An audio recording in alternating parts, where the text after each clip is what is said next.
बातमी आहे संभाजीनगरमधून। संभाजीनगर शहरात एका जिमला आग लागली आहे। दिल्ली गेट परिसरातल्या जिमला भीषण आग लागली आहे आणि या आगीमध्ये संपूर्ण जिम जळून खाक झाली आहे। अग्निशमन दलाकडून या आगीवर नियंत्रणाचे प्रयत्न सुरू आहेत। छत्रपती संभाजीनगर शहरामध्ये ही आगीची दुर्घटना घडली आहे। दिल्ली गेट परिसरामध्ये एका जिमला ही भीषण आग लागली आहे आणि या आगीमध्ये संपूर्ण जिम ही जळून खाक झाली आहे। अग्निशमन दलाकडून या आगीवर नियंत्रण मिळवण्याचे प्रयत्न सुरू आहे। सुदैवाने आतापर्यंत कुठलीही जीवितहानी झाल्याची नोंद नाहीये।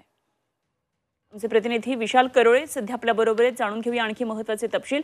विशाल, संभाजीनगरमध्ये अग्नितांडव झाल्याचं कळतं। एका जिमला आग लागली आहे, काय नेमके आणखी तपशील आहेत? अनुपमा, सर्वप्रथम जिमला जी आग लागली होती ती विझवण्यात आता यश आलेलं आहे। मात्र मध्यरात्रीची घटना आणि मध्यरात्री काही मुलं युवक तिथे बसले होते आणि त्यामुळे तिथे आग लागली अशी प्राथमिक माहिती मिळते। या सगळ्याचा आता पोलीस तपास करत आहे। मात्र या आगीत जिम पूर्णतः जळून खाक झालेला आहे। तर बाजूच्या घराला सुद्धा आग पसरली होती।